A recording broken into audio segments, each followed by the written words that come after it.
नमस्ते प्यारे विद्यार्थियों। मैं डॉक्टर ब्रजकिशोर, सहायक आचार्य, राजनीति विज्ञान विभाग, राजकीय कन्या महाविद्यालय अजमेर।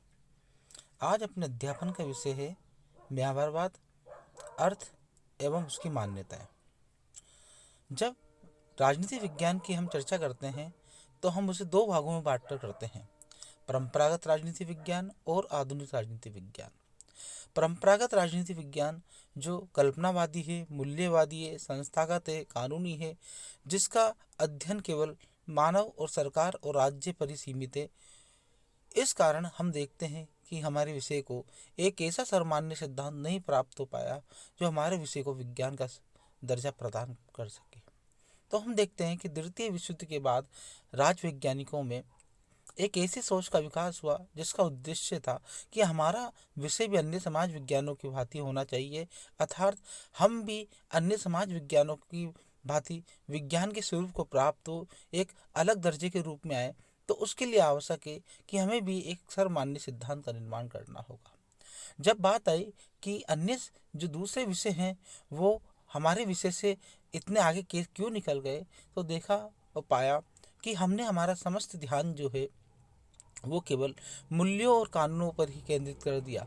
अगर हम मनुष्य के उस राजनीतिक व्यवहार का अध्ययन करें जिसके आधार पर हम तथ्यों के आधार पर निष्कर्ष निकाल सके, तो हम निश्चित रूप से यानी कि हमारे विषय को विज्ञान का स्वरूप प्रदान कर सकते हैं। तो हम देखते हैं कि राजनीति विज्ञान के इतिहास में व्यवहारवाद अध्ययन का बड़ा महत्व है।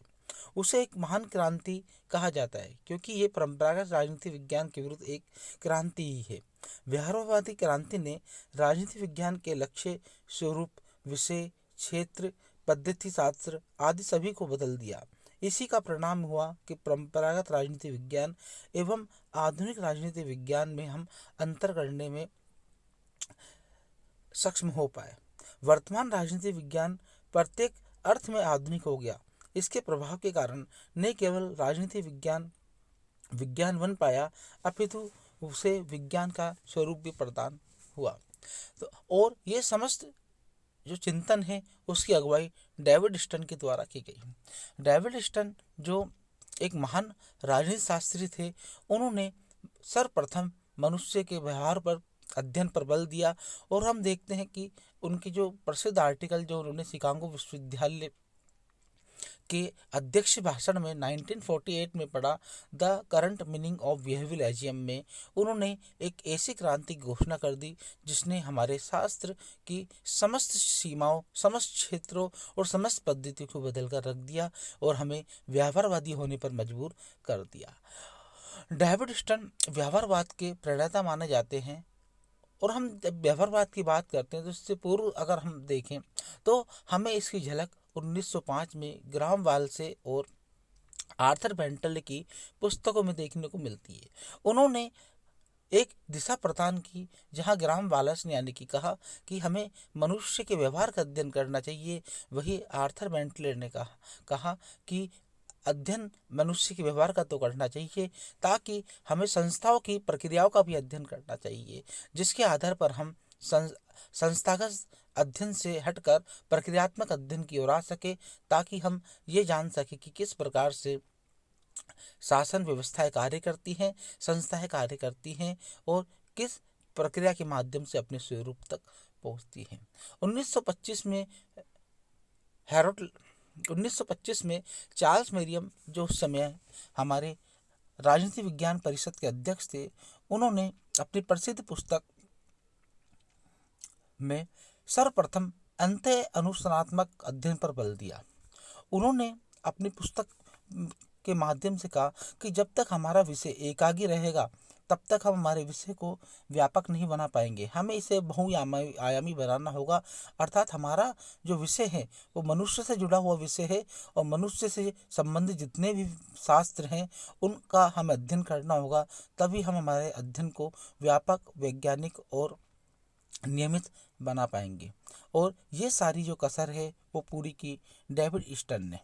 सेकेंड वर्ल्ड वार जैसे ही समाप्त हुआ उसके बाद डेविड स्टन ने अपना शिकागो विश्वविद्यालय के अध्यक्ष भाषण में जो आर्टिकल पढ़ा उसके माध्यम से उन्होंने एक नवीन सोच, एक नवीन दिशा दिखाई।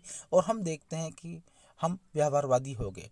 उन्होंने 1948 में जो अपना आर्टिकल पढ़ा उसमें कहा कि ये जो क्रांति है, इस क्रांति का उद्देश्य मूल्यों के स्थान पर तथ्यों का हमारे विषय में समाहित करना है, ताकि तथ्यागत अध्ययन हम कर सके और इस अध्ययन के माध्यम से ही हम हमारे विषय को विज्ञान का स्वरूप प्रदान कर सकते हैं। अतः हम कह सकते हैं कि जब व्यवहारवाद का अर्थ हम अगर देखें तो हमें स्पष्ट हो जाएगा कि व्यवहारवाद परंपरागत राजनीति विज्ञान के विरोध में वह क्रांति है जिसने परंपरागत राजनीति विज्ञान के स्वरूप को बदल दिया। इसने मूल्यों की अपेक्षा तथ्यों पर बल दिया और कहा कि मनुष्य के व्यवहार पर हमें ध्यान देना होगा।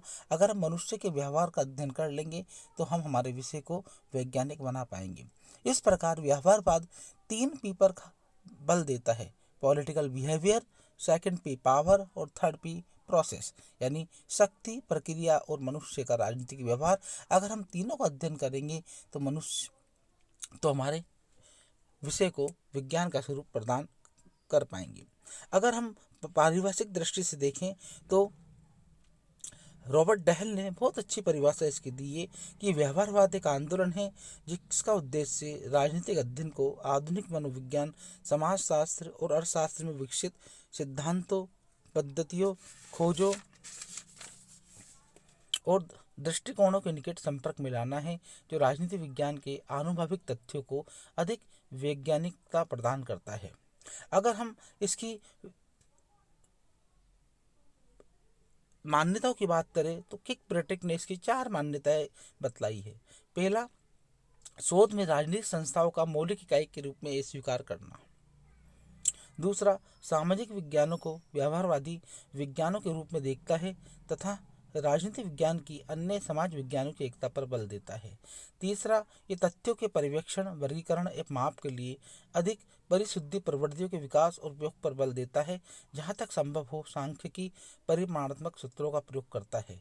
चौथा, राजनीति विज्ञान के लक्ष्य को एक व्यवस्थित आनुभविक सिद्धांत के रूप में परिभाषित करता है।